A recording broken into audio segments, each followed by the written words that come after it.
మీ ఇంట్లో కూడా ఒక ఆధ్యాత్మిక శోభ, అది చాలా అన్ని చోట్ల అనిపించదు. ఇలాగా ఒక వైబ్రేషన్ ఉందండి.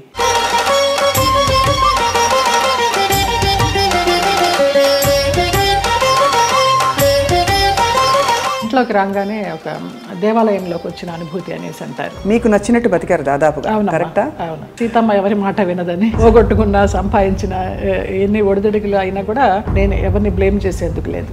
మీ రక్షణ మీరు ఎలా చేసుకున్నారు? అండ్ మగ ప్రపంచం వచ్చి మిమ్మల్ని పలకరించలేదు, ట్రై చేయలేదంటే ఎవరు నమ్మరు. కాపాడుకున్నాను అంటే కాపాడుకోలేదనే చెప్పాలి. తలుపులు కొట్టేవారు. ఒక ఆర్టిస్ట్ అయితే నువ్వు తలుపు తీస్తావా లేకపోతే నేను ఇక్కడ ఊరేసుకొని చచ్చిపోనా అని అడిగాడు. పెద్ద ఆర్టిస్టా? పెద్ద ఆర్టిస్ట్. ఒక బంధం కోరుకున్నారా మీతో, లేక కేవలం బంధం లేదు, ఏం లేదు, బాగుండేదాన్ని. ఎలా తప్పించుకున్నారు? కొన్ని తప్పించుకున్నాను, కొన్ని తప్పించుకోలేక.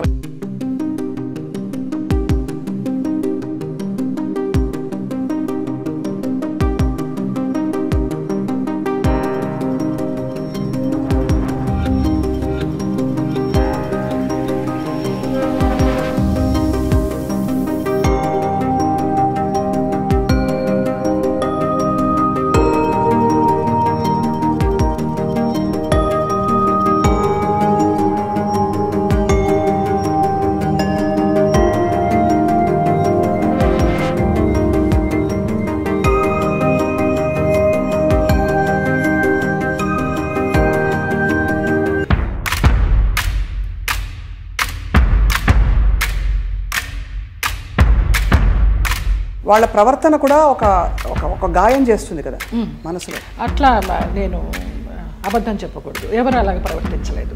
ఆ పేరు నేను అడగను, ఎందుకంటే మిమ్మల్ని ఇబ్బంది పెట్టను. వారు కనుక ఇంకా ఉండుంటే కనుక ఇంకా ఇబ్బంది పెట్టను. ఓకే.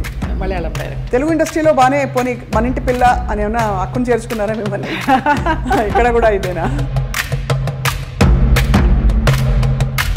అదే సమయంలో మీరు గాఢమైన ప్రేమలో పడ్డారు కదా. అది కూడా ఎలా పడాల్సి వచ్చిందంటే,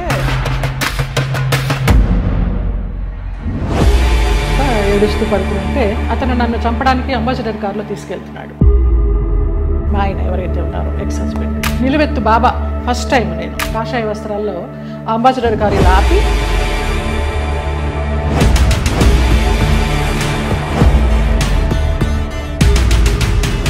ఆ మన్నాడు పరుచూరు గోపాలకృష్ణ గారు, చలపతిరావు గారు వీళ్ళంతా మన విరుగంబాకం పోలీస్ స్టేషన్కి ఫోన్ చేసి ఇలాగ మా అమ్మాయి ఉన్నప్పుడు యాక్సిడెంట్ అయ్యి పడిపోతే ఈ నడుము దగ్గర నుంచి చచ్చిపడిపోయింది అంటే, నాకు మళ్ళీ అతను లైన్లోకి వస్తే నేను నెలకి మెడిసిన్స్కి 5,000 రూపాయలు పంపించేదాన్ని. మీరు చెప్పే ఈ సంఘటనలు ఊహించుకుంటే కూడా, అంటే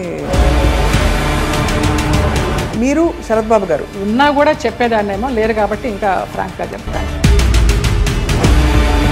చాలా ఫ్రాంక్గా ఫస్ట్ టైం చెప్తున్నాను నేను. మీ జీవితంలో కీలక పాత్ర పోషించిన వ్యక్తులు గుమ్మడి గారు ఒకరు. అసలు అంత లింకప్ చేయాల్సిన అవసరం ఎందుకు వచ్చింది? నా కోసం సులా అని ఒక వైన్ బాటిల్ తెప్పించేవారు రోజు 800 పెట్టి. ఇది నీకే, ఇది జయమ్మకే, వేరే ఎవరు ముట్టుకోవద్దనేసి. ఒక 4-5 సంవత్సరాలు జర్నీ చేశాము. ఇప్పుడు అటు నుంచి వెళితే నాకు ఆ ఇల్లు చూస్తే మాత్రం ఏడుపు వస్తుంది. అక్కినేని నాగేశ్వరరావు గారు అన్నారు, ఆయన పోయిన తర్వాత అక్కడ నుంచుని ఉంటే పిల్లలందరినీ పలకరిస్తూ నా భుజం తట్టి,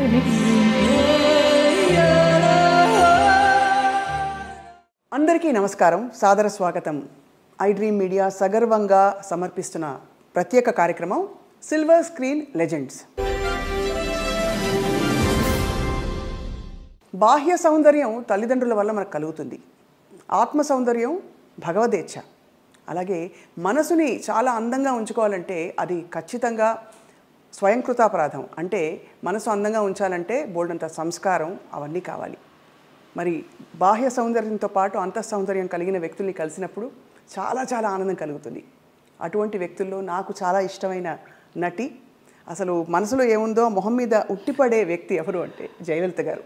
పేరులో చాలా పవర్ ఉంది, కానీ లోపల మాత్రం సున్నితత్వం. 40 ఏళ్లుగా ఎన్నో పాత్రలు వేస్తూ బోరు కొట్టని బోరింగ్ పాప, జానాబెత్తల జానమ్మ ఇలాంటి అద్భుతమైన క్యారెక్టర్స్తో మనందరినీ రంజింపచేశారు. కానీ మనసులో ఎప్పుడు ఏ కష్టం వచ్చినా ఇలా దాచుకున్నారు. నాట్య కళాకారిణిగా, నటిగా, అసలు జీవితాన్ని శోధిస్తున్న ఒక వ్యక్తిగా వారి ప్రయాణం గురించి వాళ్ళు తెలుసుకుందాం అద్భుతమైన ఈ కార్యక్రమంలో. నమస్కారం జయలలిత గారు. నమస్కారం స్వప్న. చాలా చాలా మనసుకు తృప్తిగా ఉంది. పరిచయం ఎంత అద్భుతంగా ఉందో, చాలా బాగా చేశారు. నిజంగా మిమ్మల్ని చూసినప్పుడు అలాగే అనిపిస్తుంది. మీ కళ్ళు, మీ నవ్వు చాలా మనసులోంచి ఇలా వస్తుంది. ఎక్కడ నటన ఊరికి ఏదో నవ్వాలి కదా అని ఎప్పుడు అనిపించదండి. ఇందాక మీరు అన్నారు కదా ఈశ్వరేచ్ఛ అని, అది అంతే, అదే నమ్ముతాను. మీ ఇంట్లో కూడా ఒక ఆధ్యాత్మిక శోభ, అది చాలా అన్ని చోట్ల అనిపించదు. ఇలాగా ఒక వైబ్రేషన్ ఉందండి అంటారమ్మా చాలా మంది. ఇంటికి వచ్చిన వాళ్ళు ఇంట్లోకి రాగానే ప్రశాంతత ఉంది, బయట చూస్తే ఏంటి ఇలాంటి ఫ్లాట్లో ఉంటుంది జయలలిత అనుకుంటాము, ఇంట్లోకి రాగానే ఒక దేవాలయంలోకి వచ్చిన అనుభూతి అనేసి అంటారు, అందరు అంటారు. ఆ నిశ్శబ్దం అసలు ధ్యానంలోకి వెళ్ళిపోవాలనిపించింది రాగానే. మీరు ఆధ్యాత్మికంగా కూడా ప్రయాణించారు కదా, అంటే ఇప్పుడు ప్రయాణిస్తున్నాను కూడా. అదే ఎందుకో మనసుకి హాయినిస్తోంది. ఇంకా ఈ ఆర్భాటాలు, ఈ అలంకారాలు, అలాంటి వాటన్నిటికీ దూరం అయ్యాననే చెప్పాలి. ఇంకా కొంచెం ఉంటుందేమో, దాన్ని కూడా దూరం చేయాలి. అది జయలలిత గారు చాలా ధైర్యంగా లైఫ్ని మీరు కొనసాగించారు. మీకు నచ్చినట్టు బతికారు దాదాపుగా. కరెక్టా? అవును, నిజమా? సీతమ్మ ఎవరి మాట వినదని. సీతమ్మ ఎవరి మాట వినదు. పోగొట్టుకున్న, సంపాదించిన ఎన్ని ఒడిదుడుకులు అయినా కూడా స్వయంకృతాపరాధం మీరు అన్నట్టు. నాకు నేను ఎవరిని బ్లేమ్ చేసేందుకు లేదు. మీ అసలు పేరు జయలలితేనండి? లలిత. లలిత. మరి జయలలిత అనేది జయ తర్వాత కలిసింది కదా? కలిసిందంటే నాకు ఊహ తెలిసిన తర్వాత నేను చూసిన ఫస్ట్ మూవీ కథానాయకుడు ఎన్టీ రామారావు గారు, జయలలిత గారు. ఆ సినిమా చూసిన తర్వాత 6 సంవత్సరాలు అప్పుడు నాన్న అప్పుడు బడులు అనేవారు కదా, స్కూళ్ళు కదా, బడిలోకి జాయిన్ చేయడానికి వెళ్ళినప్పుడు మాస్టర్ గారు ఏంటమ్మా పేరు అన్నప్పుడు నాన్న లలిత అని చెప్పబోతుంటే నేను జయలలిత అని చెప్పేశాను. అది యాదృచ్ఛికం, తెలీదు. ఆ సంఘటన ఒకటే గుర్తుంది కానీ ఎందుకు చెప్పానో తెలియదు. జయలలిత అని చెప్పేసా. అప్పటి నుంచి జయలలిత. జయలలిత అనగానే ఆవిడ పవర్ఫుల్ జయలలిత గారే గుర్తొస్తారు. కానీ ఇక్కడ తెలుగునాట మీరు అంటే మీ ఏం చెప్పాలి, వర్చస్సు, ఒక అందం, ఒక గ్రేస్ ఏదైతే ఉందో ఆ జయలలిత గారికి ఈ జయలలిత గారికి పోలిక పడతారు. మీరు నమ్మచ్చు నమ్మకపోవచ్చు, అతిశయోక్తి అనుకోవచ్చు. మొన్న నేను కేరళ ఒక ఆయుర్వేదం ట్రీట్మెంట్కి వెళ్తే డీటాక్స్కి, అక్కడ వాళ్ళందరూ అన్నారు ఆ జయలలిత మీరు ఒకలాగానే ఉన్నారమ్మా అనేసి. ఫస్ట్ టైం ఆ గ్రూప్ అంతా అన్నారు. జయలలిత గారు, మీరు నాట్య కళాకారునిగా మీ అభ్యాసం మొదలుపెట్టినప్పుడు అప్పుడు మీ మనసులో ఏముండేది? తల్లిదండ్రులు చెప్పి మంచి డాన్సర్ అవ్వాలనుకునేవారా, లేదు అందరి ఇళ్లలో నేర్చుకుందాం? అసలు నా నాట్యాభ్యాసం ఎలాగా మొదలైందంటే అక్కకి నేర్పిస్తున్నారు. అక్కకి నేర్పిస్తున్నప్పుడు నేను చూస్తూ నేను కూడా నేర్చుకుంటాను అని ఏడ్చాను 5 సంవత్సరాలు. అప్పుడు అమ్మ అన్నారు ఇంకా నీకు అవగాహన లేదు, కొంచెం వయసు రావాలి, వచ్చిన తర్వాత నువ్వు నేర్చుకుందావు అంటే మా మాస్టర్ గారు ఆ అమ్మాయిలో ఉన్న జిజ్ఞాస చాలా నచ్చిందమ్మా నాకు. అంత వయసు అప్పుడు ఎవరికి కళల పట్ల ఆసక్తి ఉండదు, ఈ అమ్మాయికి ఏదో పూర్వజన్మ వాసన ఉంది, నేను నేర్పిస్తాను, మీకు ఎందుకు మీరు కంగారు పడకండి అని. నేను ఏడిస్తే నేర్చుకుంటానని అట్లా నేర్పించారు. ఇంకా అది నాకు నరనరాల్లో అలాగా ఉండిపోయింది. ఒక పెద్ద నాట్య కళాకారిని అవుదామని, ఒక పద్మా సుబ్రహ్మణ్యం గారిలాగా లైఫ్లో పెళ్ళి అనేది ఏమి చేసుకోకుండా అలా ఉందామని అనుకున్నాను. బట్ నాన్నకి జర్నలిస్ట్ అవడం వల్ల, సినిమా వాళ్ళతో సంబంధాలు ఉండడం వల్ల, మీ అమ్మాయి బాగుంది, కలర్ అది, హైట్ అది బాగుంది అంటే ఆ అమ్మాయిని హీరోయిన్ చేయాలి అనేసి, ఎన్ని పెళ్లి సంబంధాలు వచ్చినా కూడా వద్దు, మా అమ్మాయి అయితే పెళ్లి మంచి హీరోయిన్ అవ్వాలి, లేకపోతే డాన్సర్ అవ్వాలని ఆయన అలాగా కలలుగా అన్నారు. ఆయన కోరిక ప్రకారం ఆర్టిస్ట్ అవ్వాల్సి వచ్చింది. నా కోరిక అయితే మంచి డాన్సర్ అవ్వాలని. కానీ ఏ రోజు సంసారంలో సుఖపడాలి, ఇలాగా అంటే సెటిల్ అయిపోవాలి అనే ఆలోచన అనిపించలేదు? ఏదో ఒక స్పెషల్ అని, ఏదో మొత్తానికి ఏదో ఒక గోల్ పెట్టుకున్నాను, వాళ్ళలాగా అవ్వాలి వీళ్ళలాగా అవ్వాలని. ఏమి అవ్వలేకపోయినాను, నేను నాలాగానే ఉన్నా. మీరు మీలాగా ఉంటూ అన్ని ఎక్స్ప్రెస్ చేసి ఇప్పుడు మీ చక్కగా మంచి టైంలో ఇప్పుడు మీరు అంతఃప్రయాణం అంటారు కదా, ఆ ప్రయాణం కొనసాగిస్తారు. అంతర్ముఖంగా ప్రయాణం చేస్తున్నాను. బాగా చెప్పారు. ఎంతవరకు నేర్చుకున్నారు జయలలిత గారు మీరు నాట్యం? ఆల్మోస్ట్ డిప్లొమా అంతా అయిపోయిందమ్మా. డిప్లొమా అయిన తర్వాత ఏదో ఎంఏకి కట్టాలని అనుకుంటున్నప్పుడు మూవీ వచ్చింది, నాన్న వాళ్ళ ఫ్రెండ్స్ ఈ పోరాటం మార్పు కోసమని. ఇంకా ఆంధ్ర నాట్యం కూడా నేర్చుకోవాలని నటరాజ రామకృష్ణ గారి దగ్గర 1 year పేయింగ్ గెస్ట్గా ఉండి నేర్చుకున్నాను నేను. ఆ టైంలో నాన్న వచ్చి మా ఫ్రెండ్స్ సినిమా తీస్తున్నారు, అందులో హీరోయిన్కి డాన్సర్ అయి ఉండాలి, క్లాసికల్ డాన్సర్, నువ్వు చెయ్యాలి అనేసి అన్నారు. ఇంకా రూమ్లోకి వెళ్ళిపోయి గడిపెట్టేసుకుని ఏడుస్తూ కూర్చున్నాను. నేను డాన్సర్ అవ్వాలనుకుంటే నన్ను సినిమాల్లోకి చేర్చడం ఏంటి, వెళ్ళనని. అప్పుడు నటరాజ రామకృష్ణ గారు, కళాకృష్ణ గారు నచ్చజెప్పి, నాన్న ఫ్రెండ్సే కదా తీస్తున్నది, వెళ్ళు, నచ్చితే చెయ్యి, కంటిన్యూ చెయ్యి, ఆఫర్లు వస్తే, లేకపోతే మళ్ళీ డాన్సర్గానే ఉండిపోదు అని నచ్చజెప్పి పంపించారు. ఇంకా వన్స్ ఆ రంగంలోకి వెళ్ళిన తర్వాత మరి వెనుదిరిగి నచ్చిందా మీకు సినిమా ఇండస్ట్రీ ఎక్స్పీరియన్స్ అది? మొదట్లో నచ్చలేదనే చెప్పాలి. తర్వాత రాను రాను ఇంకా ఫ్యామిలీ అంతా నా కోసమని షిఫ్ట్ అయిపోయి వాళ్ళు ఇబ్బందులు పడుతున్నప్పుడు లేదు వీళ్ళందరి కోసమన్నా నేను ఇష్టపడి చేయాలని అలాగా కాంప్రమైజ్ అయిపోయి చేసినవే. చాలామంది నటీమణులు ఈ మధ్య కాలంలో నేను కలుస్తున్నవారు నాకు యాక్చువల్లీ అప్పుడు ఇష్టం లేదు కానీ పరిస్థితుల ప్రభావం, ఆర్థిక పరిస్థితులను కూడా చెప్పారు. మీకు అటువంటి ఇబ్బందులు వచ్చాయి? ఆర్థిక పరిస్థితుల వల్లనే కదా, మరి మేము చాలా మిడిల్ క్లాస్, మరి లోయర్ మిడిల్ క్లాస్ అని చెప్పలేము, అప్పర్ మిడిల్ క్లాస్ అని చెప్పలేము, వయా మీడియా మిడిల్ క్లాస్. నాన్న ఒక ప్రొడ్యూసర్ని నమ్మి మీ అమ్మాయికి హీరోయిన్ ఛాన్స్ ఇస్తామంటే మెడ్రాస్ షిఫ్ట్ అయిపోయారు. షిఫ్ట్ అయిపోయిన తర్వాత ఆ ఛాన్స్ నాకు కొన్ని కారణాల వల్ల రాలేదు. అయ్యో, రానప్పుడు ఇంకేం చేయాలి, ఇంతమందితో వచ్చిన క్యారెక్టర్స్ చేసుకుంటూ పోదామని ఒక గైడెన్స్ లేకుండా, ఒక గాడ్ ఫాదర్ అనేవారు లేకుండా ఏ క్యారెక్టర్ వస్తే ఆ క్యారెక్టర్ చేశా. ఫ్యామిలీ గెట్ ఆన్ అవ్వాలి ఫస్ట్. కానీ నిజానికి మీరు కథానాయికగానే మొదలు పెట్టారు కదా? అవును, ఈ పోరాట మార్పు కోసం కథానాయిక. అవును, బట్ ఆ తర్వాత మీరు అనేది హీరోయిన్ క్యారెక్టర్స్ రాలేదు? ఏమీ రాలేదు. ఆ సినిమా ఏదైతే వస్తుందనుకున్నానో అది పోయింది. ఆ సినిమా టైంలో ఈ పోరాట మార్పు కోసం సినిమా టైంలో సాంగ్స్ కోసం విజయ గార్డెన్స్కి వెళ్ళినప్పుడు ఆ ప్రొడ్యూసర్స్ చూడడము, హీరోయిన్ ఛాన్స్ ఇస్తామనడము, మెయిన్ క్యారెక్టర్ వాళ్ళు ఇవ్వకపోవడం, మెడ్రాస్ షిఫ్ట్ చేసి అదే టైంలో నానా మలయాళం మ్యాగజైన్ వాళ్ళు నన్ను చూసి బాగుంది అమ్మాయి మలయాళానికి హీరోయిన్గా పనికి వస్తుంది అనేసి వాళ్ళు నానా మ్యాగజైన్లో ఇంటర్వ్యూ తీసుకోవడము, అలాగా మలయాళం మూవీస్కి వెళ్ళడం జరిగిందనమాట. మలయాళం మూవీస్లో మరి చేస్తూ అంత మంచి ఇండస్ట్రీ కదా మలయాళం ఇండస్ట్రీ, మరి అక్కడ మీకు ఎక్కువ నిలదొక్కుని ఇప్పుడు ఎలా అయితే సూపర్ స్టార్స్ మనకు ఉంటారు అలాంటి అవకాశాలు రాక, లేకపోతే మీరు ఏదొచ్చినా పర్లేదు అని ఒక? అలా కూడా కాదు. మలయాళంలో ఫస్ట్ నేను చేసింది ఉప్పు మూవీ, ముస్లిం సబ్జెక్ట్, తల్లి కూతురు నేనే డ్యూయల్ రోలు. నాకు దానికి Kerala best actress state award కూడా వచ్చింది. అవును అవును. తర్వాత ఐవిశశి గారు అప్రోచ్ అయ్యారు. అప్రోచ్ అయితే మంచి డైరెక్టర్. అప్పుడు అంటే తెలియదు మనకి ఎలా ఉంటుంది, ఊరికే అవుట్లైన్ చెప్తారు కానివ్వండి, మంచి గ్లామర్ రోలు కమల్ హాసన్ గారి పక్కన అనేసరికి చాలా ఆనందంగా ఉంటాం కదా. ఫస్ట్లోనే కమల్ హాసన్ గారి పక్కన ఉలగ నాయగన్ ఆయన పక్కన వచ్చింది అని. ఆ ముగ్గురు హీరోయిన్లు శోభన, గీత, నువ్వు అని చెప్పారు. ఓకే అనేసి ఒప్పేసుకున్నాను. అది కట్ చేస్తే విలన్ వైఫ్ వ్యాంపిష్.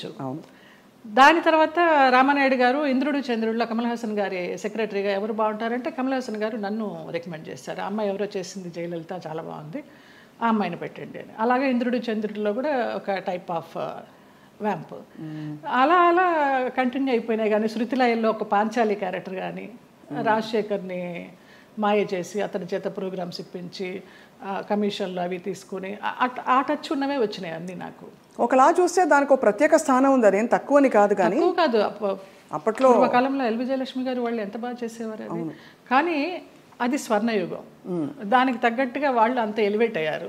ఇంకా కొంచెం కొంచెం రాను రాను వెండి యుగాలు, ఈ రాగి యుగాలు ఇవన్నీ వచ్చేసరికి అప్పుడు వాళ్ళు డాన్సర్స్ చేసిన, వ్యాంప్ చేసిన, హీరోయిన్స్ చేశారు, అన్నీ చేశారు. ఆ డైరెక్టర్స్ అంత క్రియేటివిటీ ఉన్న డైరెక్టర్స్. ఇప్పుడు వాళ్ళు కాదని చెప్పడం లేదు, వాళ్ళు ధైర్యం చేసి అన్ని రకాల క్యారెక్టర్లు ఇచ్చేవారు ఒక ఆర్టిస్ట్కి. గిరిజ గారు మామూలుగా కమెడియన్ చేసి నాగేశ్వరరావు గారి పక్కన హీరోయిన్ చేయలేదా? అలా మా తరానికి వచ్చేసరికి వ్యాంప్ అంటే వ్యాంపే, చెల్లెలంటే చెల్లెలే, అలాగైపోయింది. సరే ఏదో ఒకటి, మనకి కళారంగం మనల్ని ఆదరించింది, అభిమానంగా పిలుస్తున్నారు, మన కుటుంబాన్ని పోషిస్తోంది అనే ఒక సద్బుద్ధితోనూ ఒక మంచితనంతోనే గెట్ ఆన్ అవుట్ వచ్చి, అంటే దాదాపు జీవితం నిర్ణయించిన విషయాలని మీరు స్వీకరిస్తూ ఒక నదిలా ప్రవహిస్తూ వచ్చేసారు. అంతే. అది కొంచెం మెచ్యూరిటీ వచ్చిన తర్వాత ఇంకా ఇది కర్మ సిద్ధాంతాన్ని నమ్మడం అలవాటు చేసుకున్న తర్వాత మనకి ఏది ప్రాప్తమో అదే, ఏది రావాలో అదే వస్తుంది, ఎప్పుడు రావాలో అప్పుడే వస్తుంది అన్న తర్వాత మనసుకి చాలా ప్రశాంతంగా హాయిగా ఉంది.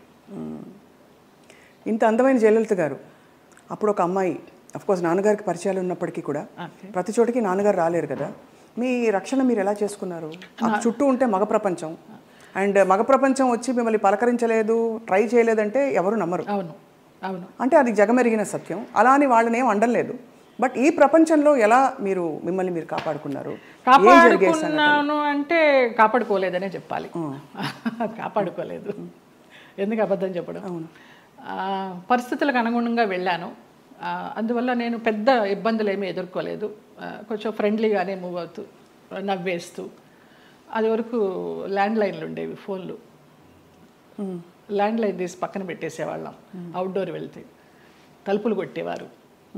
ఒక ఆర్టిస్ట్ అయితే నువ్వు తలుపు తీస్తావా లేకపోతే నేను ఇక్కడ ఊరేసుకొని చచ్చిపోనా అని అడిగాడు.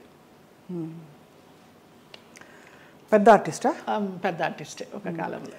అంటే ఎందుకు అడుగుతున్నానంటేనండి, మరి అది వాళ్ళు ఒక బంధం కోరుకున్నారా మీతో, లేక కేవలం బంధం లేదు, ఏం లేదు, బాగుండేదాన్ని, యంగ్లో ఉన్నాను, మంచి పర్సనాలిటీ, వ్యాంప్ క్యారెక్టర్లు వేస్తున్నాను, కూడా అదే అయి ఉండొచ్చు అనే ఒక అపోహ. ఎలా తప్పించుకున్నారు? కొన్ని తప్పించుకున్నాను, కొన్ని తప్పించుకోలేకపోయాను. తప్పలేదు. అంటే మీరు నిర్ణయం తీసుకుని ఎవరైనా ఒక నిర్ణయం తీసుకుని ఇలా ఉంటే అది వాళ్ళ ఇష్టం. అది కానీ అయిష్టంగా బలవంతంగా గనక ఏ పరిస్థితిలోకి వెళ్ళినా కూడా అది బడి కావచ్చు, ఇంకోటి కావచ్చు, ఇటువంటి ఒక చాలా కష్టం కదండి. ఒకసారి అలాగే ఒక డైరెక్టర్ని రిజెక్ట్ చేశాను అనేసి అతను ఆ క్యారెక్టర్ కట్ చేసి పంపించేశారు. పర్లేదు అనుకున్నాను. అలా కూడా జరిగిన సందర్భాలు. ఆ రోజుల్లో ఎలా ఉండేది జయలలిత గారు మీకు? అంటే మనసులో ఇలా జరుగుతోందని ముందే తెలుసా? వాళ్ళు తలుపులు కొట్టేటప్పుడు భయం వేసేదా, లేకపోతే తెలుసు ఎలా తప్పించుకోవాలనే ఆలోచన తప్పించి ఆ భయాలు అవేమీ లేవు. తలుపులు బద్దలు కట్టలేరు. మన్నాడు ఏమన్నా అడిగినప్పుడు ఏదో దాటేస్తాం, ఏదో ఒక రీజన్ చెప్తాం. అవునా నిద్ర పట్టేసింది, ఫోన్ వినిపించలేదనో, తలుపు చప్పుడు వినిపించలేదనో, ఇలాగే మేనేజ్ చేసుకుంటూ కొన్ని తప్పించుకుంటూ, కొన్ని తప్పించుకోలేక, కొన్ని తప్పనిసరిగా. కష్టం, చాలా కష్టం. అయితే కష్టమని అనుకోలేదు. అంటే ఒకసారి పోయినా 100 సార్లు పోయినా పోయింది అంతే. ఇక మనకేమి అది ఫీలింగ్ ఉండదు. అంటే కరెక్టే లేండి మీరు అన్నట్టు. అంటే ఆ టైంకి మీరు ప్రాక్టికల్గా సమాధాన పడిపోయారు అంతే. దానికి అంతే. ఒకటే ఏమో, నా వాళ్ళు బాగుండాలి. ఎలాగో వచ్చాను, నేను చెడిపోతే చెడిపోయాను, నా వాళ్ళు బాగుండాలి, అంతే. ఆ మంచి మనసుతోనే వచ్చాను కాబట్టి ఇప్పటికీ నన్ను భగవంతుడు ఈ రకంగా చూస్తున్నాడు 40 years ఇండస్ట్రీలో అని ఒక నమ్మకం. ఇప్పుడు అందరూ బాగున్నారు. చాలా సున్నితమైన ఒక ప్రశ్న అండి ఇది. అడగచ్చు అడగకూడదు, కానీ ఈ సోకాల్డ్ ప్రముఖులు వాళ్ళు వీళ్ళు మిమ్మల్ని ఇలాగా ఇబ్బంది పెట్టి, సరే వాటెవర్ ట్రై చేసి అది బలవంతంగా మీరు తలొగ్గినప్పుడు గౌరవం ఉంటుందా, లేకపోతే కేవలం జస్ట్ వాళ్ళ వాళ్ళ వాళ్ళ ఇంకా పైశాచికత్వం? కానీ పైశాచికత్వం ఏమీ ఉండదు, గౌరవం ఉండదమ్మా. Just matter of fact, need అంతే. రెండు ఉండవు, అది మరీ పీక్ ఉండదు. కానీ అంటే ఎందుకు అడుగుతున్నానంటేనండి, ఆ టైంలో వాళ్ళ ప్రవర్తన కూడా ఒక గాయం చేస్తుంది కదా మనసులో. అట్లా నేను అబద్ధం చెప్పకూడదు, ఎవరు అలాగ ప్రవర్తించలేదు. పైశాచికము లేదు, ప్రేమ లేదు. ప్రేమ అసలు ఉండదు. ఒప్పుకొని వెళ్ళాము, అంతవరకు. వాళ్ళ నీడ్ అయిపోయింది, వచ్చాము.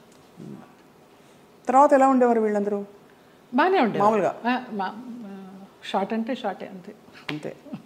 సో అది అలాగా ఒక ప్రొఫెషనల్ సిస్టంలో దాదాపు ప్రతి హీరోయిన్కి, ప్రతి అందమైన నటికి ఇది సర్వసాధారణమైపోయిన పరిస్థితులు వచ్చాయి అనే ఒక బాధతో తప్ప మరీ మిమ్మల్ని ప్రోబ్ చేసి ఇబ్బంది పెట్టాలని కాదు జయలలిత గారు. అయ్యో లేదమ్మా. ఎందుకు అది నామ్ అయిపోవాలి, ఎందుకు ఒక బెంచ్ మార్క్ అయిపోవాలి అని అంటే, మనం ఈరోజు అనేక కమిటీలు పెట్టడాలు, ఇండస్ట్రీ ఇతర వర్క్ ప్లేసెస్లో వేధింపుల కమిటీ ఉండాలని చెప్పి, అంటే వేధింపులని వ్యతిరేకించే కమిటీలు. బై గాడ్స్ గ్రేస్ మాకు అట్లాంటి వేధింపులు ఏం లేవు, కానీ తప్పలేదు.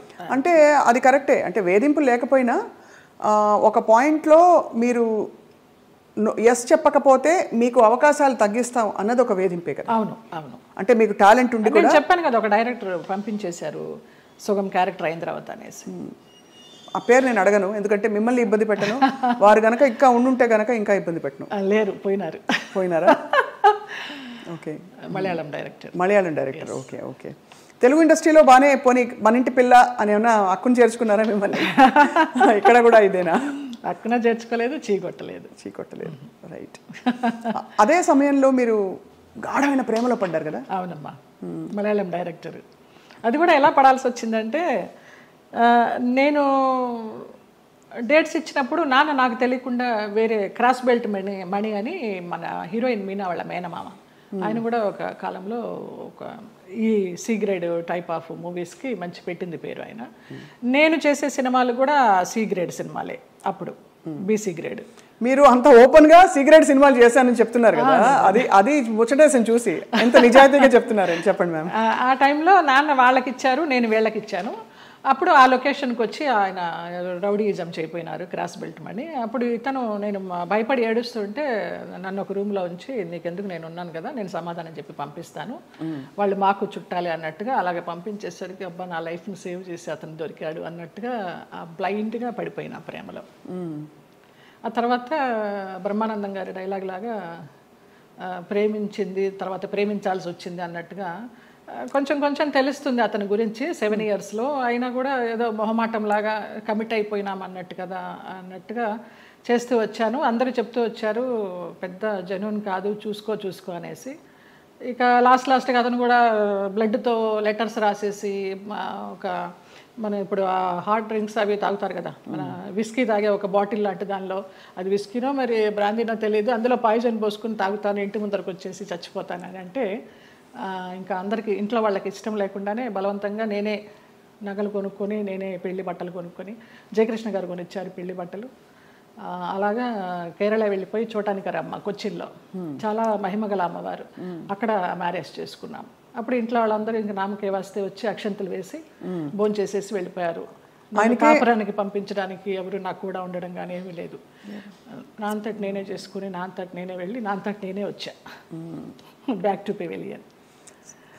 ఆ టైంలో జయలలిత గారు ఆయనకి మళ్ళీ అంటే ఆయనకి మొదటి పెళ్ళే కదా, ఆయనకి ఇద్దరికి అంటే మీకు కాలేదు, వివాహం కాలేదు, బట్ ఆయనకు కూడా ఏమి. అవును. బట్ ఏ ఇబ్బందులు వచ్చాయి మీ ఇద్దరు మధ్య? డబ్బు, వాళ్ళకి అప్పులు ఎక్కువైపోయినాయి, చాలా విపరీతమైన లావిష్నెస్ వాళ్ళకి. నేను మంచి 3 షిఫ్ట్ చేస్తూ ఉన్నాను ఆ టైంలో. నా నగలన్నీ అమ్మేసుకున్నారో తాకట్టు పెట్టుకున్నారో తెలియదు. సినిమాలకు వచ్చిన డబ్బంతా కూడా వాళ్ళే తీసుకునేవాళ్ళు, అమ్మ నాన్నకి ఇవ్వద్దనేవారు. అమ్మ నాన్న భయపడి పవర్ ఆఫ్ అటర్నిటీ రాయించుకొని నీకు బిడ్డలు పుట్టిన తర్వాత నేను నీ ఆస్తి నీకు ఇస్తామంటే, ఆ పవర్ ఆఫ్ అటర్నిటీ ఎక్కడికి వెళ్ళి సైన్ చేసావు, అది క్యాన్సిల్ చెయ్యి, బిడ్డను కానీ అంటే అతనికి తెలియకుండా నేను లేడీ డాక్టర్ దగ్గరికి వెళ్ళి నాకు బిడ్డలు వద్దు, ఒక 6 months నేను కొంచెం జాగ్రత్తగా ఉండాలనుకుంటున్నానని అతనికి తెలియకుండా నేను లేడీ డాక్టర్ దగ్గరికి వెళ్ళి ఆ పిల్స్ తీసుకొని వేసుకుంటూ ఆ బిడ్డలు రాకుండా జాగ్రత్త పడ్డా. ఇక ఆ తర్వాత 3 monthsకి గొడవలు, 6 months నుంచి కొట్టుళ్ళు, యాసిడ్లు పోస్తాను అనడాలు, గదిలో బంధించడాలు, ఇవన్నీ అయిన తర్వాత ఏడుస్తూ పడుకుని ఉంటే అతను నన్ను చంపడానికి అంబాసిడర్ కార్లో తీసుకెళ్తున్నాడు. మా ఆయన ఎవరైతే ఉన్నారో ఎక్స్ హస్బెండ్ నిలువెత్తు బాబా. ఫస్ట్ టైం నేను కాషాయ వస్త్రాల్లో అంబాసిడర్ కారు ఇలా ఆపి నేను కూర్చున్న వైపు డోర్ తీసి నన్ను గబగబగా లాక్కెళ్ళారు. ఆ మన్నాడు పరుచూరు గోపాలకృష్ణ గారు, చలపతిరావు గారు వీళ్ళంతా మన విరుగంబాకం పోలీస్ స్టేషన్కి ఫోన్ చేసి ఇలాగ మా అమ్మాయి అపాయకరమైన పరిస్థితిలో ఉంది, మీరు వెళ్ళి ఆ అమ్మాయిని బయటికి తీసుకురావాలని చెప్పి అలా ఇంటికి తీసుకొచ్చారు నన్ను. ఆ బాబా సంఘటన అలా జరగడం, ఇక్కడ పరుచూరు గోపాలకృష్ణ గారు, చలపతిరావు గారు ఇలా సహకరించడం అంత యాదృచ్ఛికం. అంటే ఎవరో ఒకళ్ళు భగవంతుడు పంపిస్తాడు అంతే, ఆయన రాడుగా నేరుగా. అంటే మనసు పెట్టి మీరు ఇష్టపడి అన్నీ వదులుకుని ఎవరు లేకుండా మీరు వెళ్ళి చేసుకున్న పెద్ద స్టేట్మెంట్స్ ఇచ్చేసి కళ్యాణం వచ్చినాక వచ్చిన ఆగదనేసి అందరూ అనేవారు దొంగోళ్ళు బట్టి ముఖంలా ఉన్నాడు, ఎలా నచ్చాడు నీకు, ఎలా నమ్మావే అనేసి. అంటే మీకు ఆ టైంలో మీరు గాయపడిన మీకు అదే ఆయనే రక్షణ ఇచ్చాడు. ఎందుకంటే అంత ముందందరూ వచ్చిన వాళ్ళందరూ మీతో మిస్బిహేవ్ చేసిన వాళ్ళు, మీకు ఇబ్బంది పెట్టి మిమ్మల్ని ఏదో ఒకటి రాబట్టారు. సో ఇతను ఏదో ఇస్తారనుకుని మీరు తప్పలేదండి. అంటే నమ్మకపోతే జీవితం ఎందుకండి? నమ్మకం ఇంపార్టెంట్ విషయం, మీరు నమ్మి దెబ్బ తగిలినా కూడా ఆ గాయం ఎక్కువ ఇది కాకుండా భగవంతుడు వచ్చి మిమ్మల్ని కాపాడు. నిజంగా తర్వాత అతను రమ్యకృష్ణతో నీలాంబరి సినిమా చేశాడు కన్నడలో. ఇంకేదో మూవీ చేస్తున్నప్పుడు యాక్సిడెంట్ అయ్యి పడిపోతే ఈ నడుము దగ్గర నుంచి చచ్చుపడిపోతే నాకు మళ్ళీ అతను లైన్లోకి వస్తే నేను నెలకి మెడిసిన్స్కి 5,000 రూపాయలు పంపించేదాన్ని అతనికి. జాలి అవసరమా ఏమో తెలీదు, ఇంకా రుణానుబంధం ఉందనుకుంటా అనేసి. చాలా సంవత్సరాలకి అది. ఒక పాప పుట్టింది అతనికి, వేరే పెళ్లి చేసుకుని. ఆ పాపకి ఇప్పుడు లేదు, నేను చాలా ఒక 4-5 years అయిపోయింది టచ్ లేకుండా. 13 సంవత్సరాలు ఎప్పుడో దాని పుట్టినరోజు అని అది ఇది అంటే ఇక్కడి నుంచి ఏమైనా పంపించేదాన్ని. ఆ పిల్ల అడిగేదంటే ఎవరు పంపించారు నాన్న అని. బాబా పంపించారమ్మా అనేవాడంట. బాబాగారు భక్తులా మీరు మొదటి నుంచి? నాకు రమాప్రభామ పరిచయం చేసింది బాబా గారిని ధవళేశ్వరంలో, నల్లబాబా. స్వతంత్ర భారతం అని మన నారాయణమూర్తి గారి సినిమాకి వెళ్ళినప్పుడు ఎందుకో గ్యాప్ వచ్చింది, నీకు ఒక బాబాని చూపిస్తారా అనేసి తీసుకెళ్ళారు ధవళేశ్వరం. అప్పుడు చూడడమే, ఆవిడే పరిచయం చేసింది. తర్వాత ఈ పెళ్ళి విడిపోతాను అన్నప్పుడు ఈ ఇన్సిడెంట్. తర్వాత ఇంటికి వచ్చి వారం రోజులు తర్వాత పడుకుని ఏడుస్తుంటే ఏంటి ఇలాగైపోయింది, బాగుంటాను అనుకున్నాను పెళ్లి చేసుకుని అని ఏడుస్తున్నప్పుడు ధవళ వస్త్రాల్లో నేను ఇలా పడుకుని ఏడుస్తుంటే నా పక్కన కూర్చుని ఆయన ఈ మడికాలు వేసుకొని ఇలాగా చేయి పెడితే నాకు కరెంట్ షాక్ కొట్టినట్టు అయిపోయింది. ఏం పర్లేదు నేను ఉన్నాను ఏడవకనేసి. ఆ 2 సార్లే కనిపించారు. తర్వాత 4 హారతులు చేసేదాన్ని ఇంట్లో, ఇంకెప్పుడు కనిపించలేదు నాకు ఆయన. కానీ మీరు చెప్పే ఈ సంఘటనలు ఊహించుకుంటే కూడా అంటే ఇంకా ఏమనాలో మాటలు రావట్లేదు. బాబాగారు వచ్చి పక్కన కూర్చుని ఆ అనుభూతి మీకు కలగడం, నేను చాలా ఫీల్ అయినా మా స్పర్శ ఒక ఏంటో అంటారు కదా 1000 ఓట్ల కరెంట్ షాక్ కొట్టినట్టు అనేసి, అలా ఒక ఆరాలాగా వచ్చేసింది 2 సార్లు. బాబా గారి కోసం ఒక పాట పాడరా, ఒక 2 లైన్లు. ఇక్కడే ఉన్నారు బాబాగారు అనిపించే అంత అద్భుతంగా చెప్పారు మీరు. నువ్వు లేక నాథలం బ్రతుకంతా అయోమయం, నువ్వు లేక నాథలం బ్రతుకంతా అయోమయం, బాబా ఓ బాబా ఇక నీ పరీక్షకు మేము పలేము, ఇటులి నిరీక్షణ మేము పలేము, నువ్వు లేక నాథలం బ్రతుకంతా అయోమయం, బాబా ఓ బాబా. ఎంత ముద్దుగా బుజ్జి తల్లిగా పాడారు. నాకు అది బ్రహ్మానందం గారు ఇచ్చారు ఆ బాబా. ఈ బాబా గారు బాబా డివోటివ్ కదా అనేసి వాళ్ళ మేనేజర్ చేత ఇచ్చి పంపించారు. ఆయన అసలు ఒక అద్భుతం, ఆయనే ఒక అద్భుతం బ్రహ్మానందం గారు. తిరిగి వచ్చిన తర్వాత మరి పుట్టింటి వాళ్ళు ఏమన్నారు? ముందే చెప్పాం కదా, సంతోషపడ్డారు, వచ్చేసారని. మా అమ్మాయి మాకు వచ్చేసింది, మా సంపాదన మాకుంది అనేసి. కానీ ఒకటండి, మీరు ఏ మాట కామాట ఓపెన్గా మాట్లాడుకుంటున్నాం కాబట్టి, పుట్టింటి వాళ్ళు కావచ్చు అత్తింటి వాళ్ళు కావచ్చు మిమ్మల్ని ఒక ATM మెషిన్లో చూసారని అనిపిస్తుంది. అంతే. దానికోసం మీరు నలిగిపోయి, మీరు లోపల ఇదైపోయి వెళ్ళి, అప్పుడు నలగడాలు కూడా మనకి తెలియదు, అంత జ్ఞానం కూడా లేదు కాబట్టి మీకు సంతోషం. అంటే ఇగ్నోరెన్స్ ఇస్ బ్లిస్ అంటారు ఇంగ్లీష్లో. అదే ఏమో, నేను తెలుగు మీడియం, ఇంగ్లీష్ కూడా పెద్దగా రాదు, బిఏ తెలుగు మీడియం. అంటే సింపుల్గా చెప్పాలంటే ఎవరి పిచ్చి వారికి రక్షణ, ఆనందం కాకపోయినా. మీకు తెలియనితనమే మీకు మళ్ళీ కాపాడింది. ఆ తర్వాత మళ్ళీ ఇప్పుడు సినిమాలు వరుసగా పరచూరు గోపాలకృష్ణ గారు, ఎంత చలపతిరావు గారు మీకు చేసిన, వాళ్ళే నిలబెట్టారమ్మా. తర్వాత రామానాయుడు గారు వాళ్ళంతా వాళ్ళే నిలబెట్టారు. కాకపోతే అప్పుడు ఉన్నంత ఇది డిమాండ్ లేకుండా ఉండే. ఒకసారి పెళ్లి చేసేసుకుని వెళ్ళిపోయి మళ్ళీ వచ్చి నా క్యారెక్టర్లన్నీ అప్పుడు సనా చేసేది ఆ గ్యాప్లో. ఆ తర్వాత అలా వస్తూ వచ్చినాయి, కానీ ముందరంత ఆ 90sలో ఉన్నంత డిమాండ్ లేదు. అంటే ఇది మరీ ఎక్కువ మొన్ననే, అంటే ఒక 20-25 ఏళ్ళ అంటే 92 సెప్టెంబర్ 3 మ్యారేజ్ చేసుకున్నాను. 93 సెప్టెంబర్ 3 1 year మ్యారేజ్ డే రాకుండానే విడిపోయాం మ్యూచువల్ అండర్స్టాండ్ మీద. తర్వాత ఏమి ఇబ్బంది పెట్టలేదా మిమ్మల్ని? ఏం లేదమ్మా అసలు. ఇంకేముంది, అన్ని తీసేసుకున్నారు కదా, ఇంకేముంది ఇబ్బంది పెట్టడానికి. డబ్బులు తీసేసుకున్నారండి? తీసుకున్నారు, చాలా చాలా ఖర్చు. అప్పుల వాళ్ళు వచ్చేవాళ్ళు, ఈయనేమో చనిపోతానని వెళ్ళేవాడు, అమ్మ భర్త సుమంగళితనం పోతుంది ఎలాగా అనేసి చెక్ మీద సంతకం చేసి ఇచ్చేస్తూ ఉండేదాన్ని. ఎంత కోల్పోయారు జయలలిత గారు? పోయింటాయమ్మా, ఒక 50 sovereigns గోల్డ్ లాగా పోయి ఉంటుంది, ఒక 25 lakhs క్యాష్ పోయి ఉంటుంది. సో దాదాపు ఆ రోజుల్లో చాలా ఎక్కువ కదా అది. 2-3 కోట్లు అనుకోండి ఈ రోజులు ఈజీగా. ఆ లెక్క కూడా తెలియదు మనకి. అంటే కానీ అదే బాధ చాలా. మీరు మీకోసం ఇష్టంగా ఎప్పుడైనా ఏదైనా కొనుక్కున్నారా? ఒక ఇల్లు, ఒక కారు, ఒక నగలో? అట్లా నగలు ఇష్టం. నేను కొనుక్కున్నప్పుడల్లా అమ్మ అడిగేది నాకు కూడా ఆ నగ కావాలి అనేసి. నేను ఏదైనా చీర కొనుక్కుంటే నాకు ఆ చీర కావాలని అడిగేది. ఒకప్పుడు నగలు చీరలు ఇష్టము. ఈ కార్లు ఇళ్ళు అంటారా నాకు తెలియదు. ప్రాపర్టీలు చేర్చుకోవడము, కొంచెం డబ్బు ఉంటే దాచుకోవడము, ఏదైనా కొనడము, అది పెరుగుతుంది అనుకోవడము, ఆ బిజినెస్ మైండ్ లేదు. అదే ఉంటే కనుక మరి ఇంత మీరు అన్ని పోగొట్టుకుంటారా చెప్పండి. అందరూ అనేవారు ఏదైనా స్థలం కొని పడేయమ్మా అని, వినేదాన్ని కాదు. అదే ఇల్లు, పెళ్ళి, పిల్లలు అన్ని ప్రాప్తంలో ఉండాలంటారు, అవి లేవు. చాలా దారుణం అండి. మీకు മലയാളം അറിയുമോ? അറിയും, നന്നായിട്ട് അറിയും. നന്നായിട്ട് 25 പടം అభినయించుండు మలయాళത്തിൽ. అంతే కదా. అంత పెళ్లి చేసుకున్నవాడు మలయాళి. అవును, తిట్టేదాన్ని మలయాళంలో. అవునా? పట్టి నాకు అదొకటి తెలుసు, పట్టి పట్టి కళూరుండ మోనే గాడిద. మలయాళ వంటలు కూడా వచ్చా జయలలిత గారు మీకు? అసలు నాకు మన తెలుగు వంటే రాదు, స్టవ్ అంటించడమే రాదు. ఓలన్ ఓలన్ ఓలన్ అంటే కాలన్ కాలన్ പച്ചടി കിച്ചടി എരിശ്ശേരി ഒന്നും അറിഞ്ഞൂടാ. ഒന്നും അറിഞ്ഞൂടാ. కాఫీ టీ పోలే അറിഞ്ഞൂടാ. ఇప్పుడు అసలు మీకు వంట రాదా? అసలు స్టవ్ అంటించడం రాదు తల్లి. ఎంత ముద్దుగా చెప్పారండి. ఎలా మరి మరి ఎవరు చేసి పెడతారు? మా మేనమామ కొడుకు వాడు, నలభీమ పాకం వాడే అండి. మార్నింగ్ అక్కడ సోఫాలో కూర్చున్నానంటే నైట్ డిన్నర్ వరకు అన్నీ అక్కడికే వస్తాయి. అవ్వా, క్వీన్ అనమాట అంతే. పోతే పోనీ దునియా గోలీ మారు దునియాకు అంతే. ఒక సన్యాసి జీవితం, ఒక మహారాణి జీవితం అన్నీ.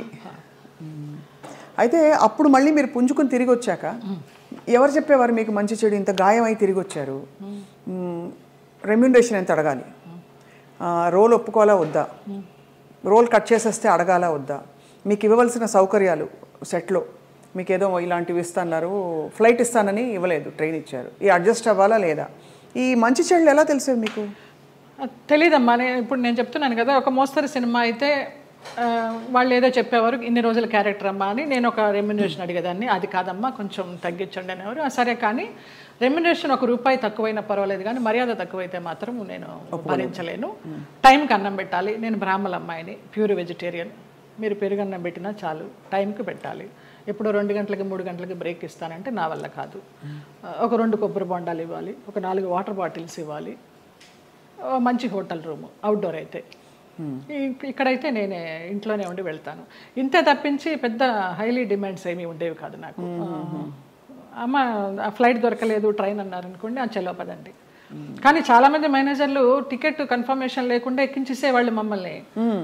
అయిపోయిందమ్మా అయిపోయింది అనేసి. తర్వాత మేము ఎన్ని ఇబ్బంది పడిన సందర్భాలు ఉన్నాయో టీసీ దగ్గర. పాపం వాళ్ళు మాకు అప్పుడు ఫేస్ వాల్యూ ఉంది కాబట్టి ఏదో సీట్ ఇచ్చో, లేకపోతే ఇంకొక ఊర్లో బర్త్ ఖాళీ అవుతుందమ్మా అని అలా ఇచ్చో, అలాంటి ఇబ్బందులు పడ్డాం. అష్ట కష్టాలు పడ్డారు అయితే. అవన్నీ అంటే పార్ట్ ఆఫ్ ద గేమ్.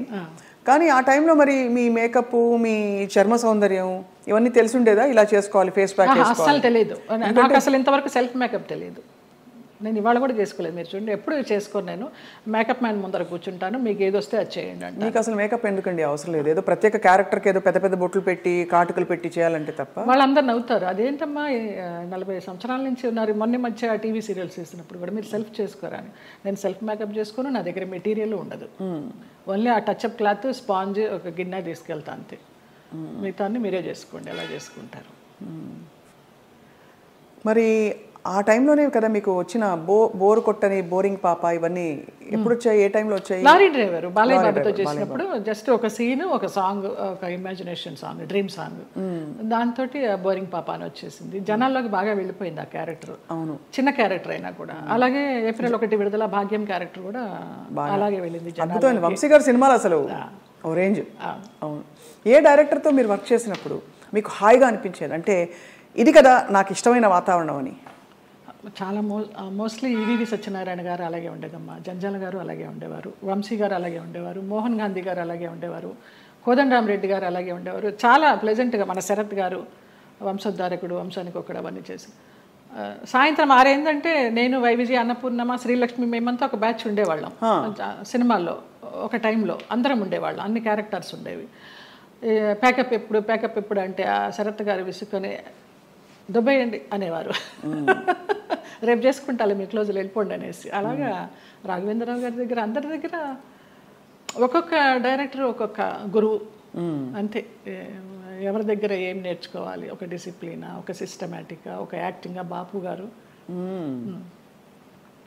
బాపు గారిని సార్ ఎలా చేయమంటారు, మీరు చేయండి అమ్మా, నాకు కనుక అది సరిపోలేదు అనుకుంటే నేను చెప్తాను, నేను ఇంప్రూవ్ చేస్తాను, లేకపోతే మీరు చేసిందే చాలు నాకు అంటారు. మహానుభావుడు చెప్పారండి. విశ్వనాథ్ గారు అయితే అన్నీ చేసి చూపిస్తారు. విశ్వనాథ్ గారితో చేసిన సినిమాలు నేను శృతిలయలు, అవునవును, స్వయం కృషి లాస్ట్లో, చిరంజీవి గారికి చరణ్ రాజ్కి ఫైట్ అప్పుడు స్వయం కృషిలో మంచి వెన్నెల ఇప్పుడు మగువ మనకు పంచబాణుని కేళి బాగుగా గూడుండ మగువా మగువా ఆ సాంగ్. బట్ మంచి సాంగ్. శేషు మాస్టర్ గారు కొరియోగ్రాఫరు. చిరంజీవి గారు ఫైట్ చూస్తారు కానీ జయలలిత సాంగ్ ఎవరు చూస్తారు అక్కడ? అలాగా ఆ క్లాసికల్ సాంగ్ అలాగా అయిపోయింది అనమాట. స్వరాభిషేకం శ్రీకాంత్ గారు ఆయన అన్నదమ్ములుగా చేసింది, అది చేశాను ఏవిఎస్ గారి భార్యగా. మంచి క్యారెక్టర్స్ పడ్డాయి యాక్చువల్లీ, గుర్తుండిపోయే క్యారెక్టర్స్. జంజాల గారిది చంటబ్బాయి, విచిత్ర ప్రేమ, పెళ్లి గోల, ఓహనా పెళ్ళంట.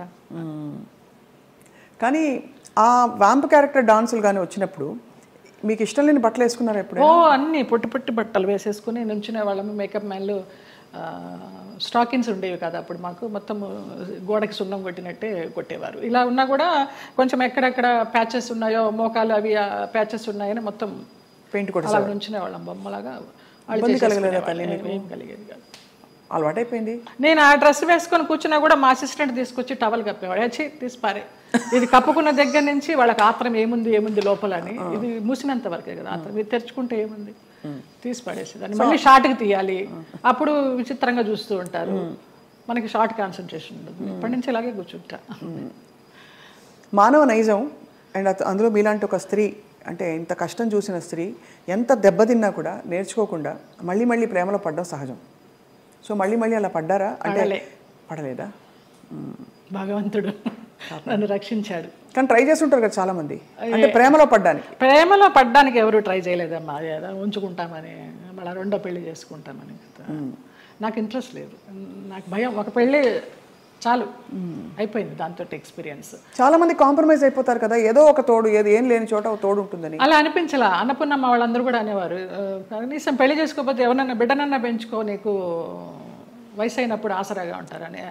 అక్క పిల్లలు అన్న పిల్లలు అందరూ ఉన్నారు చాలు. అది కూడా అనిపించలే. నాకు ఒక బిడ్డ, నాకు ఒక సంసారం, మళ్ళీ పెళ్ళి, మళ్ళీ ప్రేమ చాలు ఒకటి. అమ్మ బాబోయ్, అవును, ఎంత గాయం అయింటుందో మీకు అర్థమవుతుంది. మీరు నేర్చుకోవడం గొప్ప విషయం. గాయం ఎంతైందో తెలియదు కానీ దాని మీదకి వెళ్ళాల, డైవర్ట్ అవ్వాల నేను. బట్ ఏదో ఒక ఏంటి లైఫ్ అనుకుంటే ఏమొచ్చేది మీకు ఆన్సర్? ఇప్పుడు ఫర్ ఎగ్జాంపుల్ పొద్దున్న లేస్తే మేకప్ వేసుకుని సెట్లో ఉండి వాళ్ళకి కావాల్సినట్టు రోజంతా ఉన్నప్పుడు మనకు కావాల్సినట్టు మనం ఉండే టైం ఉండాలని అందరికీ అనిపిస్తుంది. అలా ఉంటుంది కదా, ఏదో ఒక మంచి ఫ్రెండ్స్ ఉన్నారా మీకు?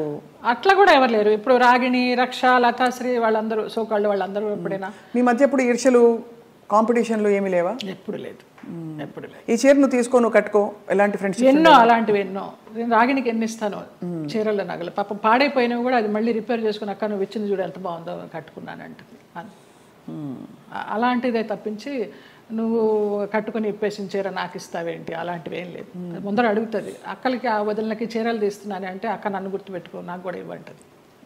అలా చాలామందికి ఇచ్చిన సందర్భాలు ఉన్నాయి. సో 90వ దశకం ఆరంభంలో మీకు మ్యారేజ్ ఫెయిల్ అయిన తర్వాత దాదాపు మీరు ఒంటరి ప్రయాణమే. ఒంటరి ప్రయాణం. అమ్మ నాన్న వాళ్ళు? అమ్మ నాన్న 99లో అమ్మ పోయింది, 2005లో నాన్న పోయారు. తర్వాత 2003లో నేను హైదరాబాద్ షిఫ్ట్ అయ్యాను. ఇంకా అక్కడ ఉన్న ఒక ఇల్లు అమ్మేసి అక్కల అన్నలు అందరూ వేరే వేరే కాపురాలు పెట్టేసుకున్నారు. ఆ డబ్బుతో ఇక్కడికి వచ్చి నేను మధురానగర్లో చలపతిరావు గారు చెప్పి ఆయన ఉండే ఫ్లాట్స్లోనే పైన పెంట్ హౌస్ కొనుక్కున్నాను. ఓరిని బ్రహ్మ బంగారంగాను, ఏవిఎస్ గారి సినిమా షూటింగ్ అప్పుడు. నీకు ఆఫర్స్ ఉంటాయో లేవో తర్వాత విషయము, ఆత్మీయులందరూ ఇక్కడ ఉన్నాం కదా వచ్చేసే అన్నారు. అలాగే వచ్చేసాను. మూవీ ఆఫర్స్ కోసం రాలేదు నేను, వచ్చాను చిన్న చిత్తగా చేస్తూ వచ్చాను. 2007లో చిట్టిబాబు గారు, మన రాజబాబు గారు తమ్ముడు, వాళ్ళు ల్యాండ్ ఓనర్స్, ఈ ల్యాండ్ ఓనర్స్ ఇక్కడ కడుతున్నారు, బాగుంది చూడు అనేసి అంటే వచ్చాను, నచ్చింది, వాస్తు అది బాగుంది, కొనేసుకున్నాను. ఇంకా 2007 నుంచి ఇక్కడే.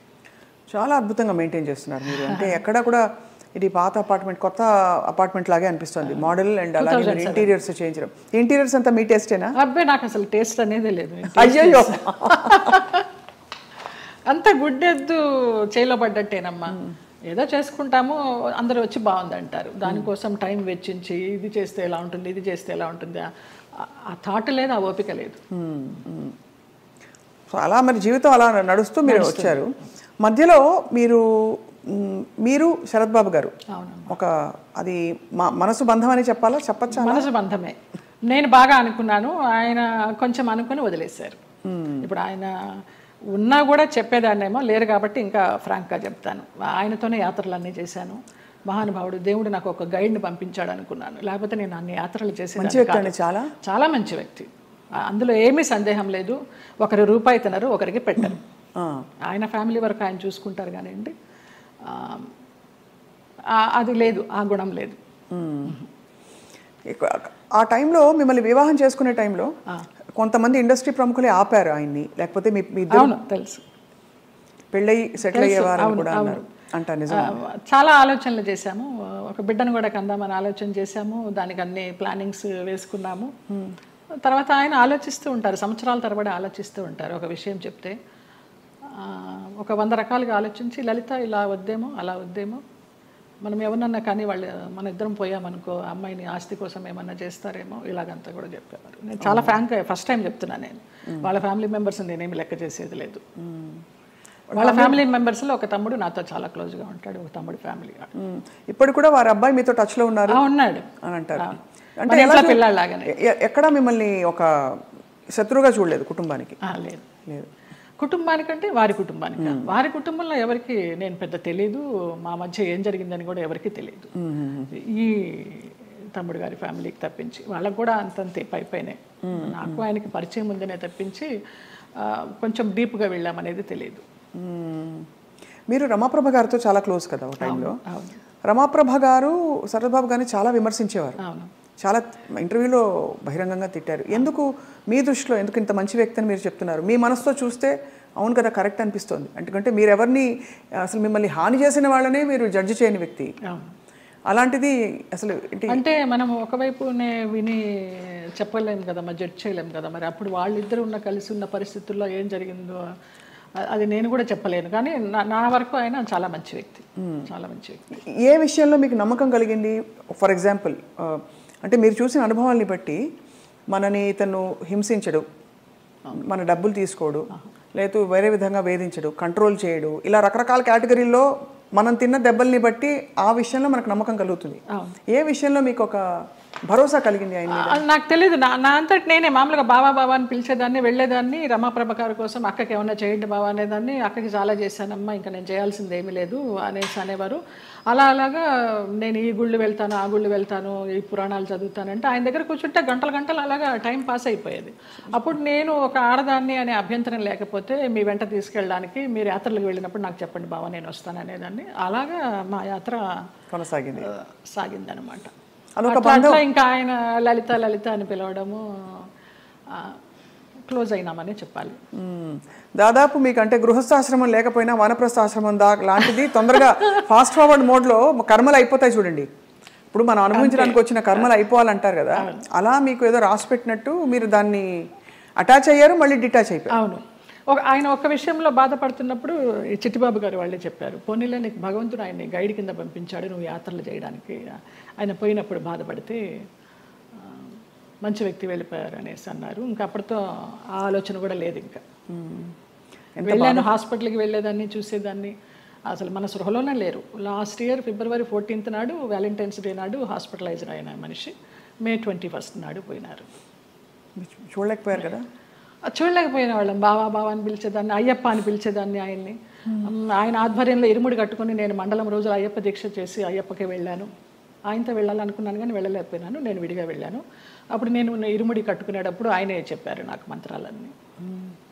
అట్లా అయ్యప్ప అని నా ఫోన్లో కూడా తత్వమసి అని ఫీడ్ అయి ఉంటుంది ఆయన పేరు, అయ్యప్ప తత్వమసి. అంటే ఎంత మీరు మనసులో ఆయనకి చాలా చాలా ఆరాధించాను. ఆయనకి సేవ చేసుకుంటూ అలా ఉండిపోవాలనుకున్నాను, బట్ భగవంతుడు పడనిలా. లేదు, రుణం లేదు. అది అంతేనండి, బంధాలు బంధాలు అంతేనా? మరి అంతే అనుకోవాలి. రుణం ఉన్నంత వరకు మనం కలిసి ఉంటాం, తర్వాత అంతే. కూడబెట్టిన పుట్టిన వాళ్ళు మన బిడ్డలే. అలాంటప్పుడు ఇంకా బయట నుంచి ఎక్కడో వచ్చిన వాళ్ళు ఆ రుణం ఉన్నంత వరకే ఉంటారు. అది రుణాన్ని బంధ రూపేణ పశుపత్ని సుతాలయ. సో మరి ఉన్నంతకాలం కష్టపడి ఉంటే దాన్ని ఎలా చూడాలి? రుణం ఉంది కాబట్టి నాకు కష్టాలు పెట్టాడు, కష్టాలు పడదాం అనుకోవాలా? లేకపోతే అంతే పడాలి. కష్టాలని భరించే శక్తిని ఇవ్వమని కోరుకుంటా నేను. నువ్వు కష్టాలను ఇచ్చావు, భరించే శక్తి నువ్వు, అదే కోరుకుంటా ఎప్పుడు.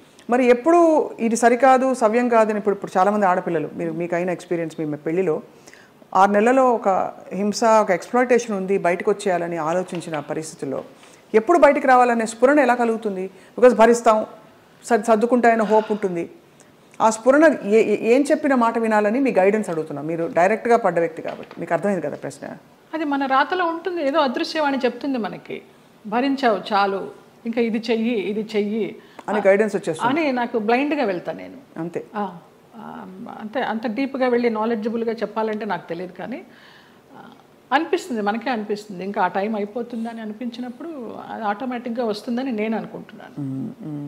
ఎంత ఇవాల్వ్ అయ్యారు మీరు స్పిరిచువల్గా, ఎన్ని కష్టాలు పడినా కూడా ఎంత పరిణితి తెచ్చుకున్నారు మీరు అంటే జీవిత ప్రయాణంలో.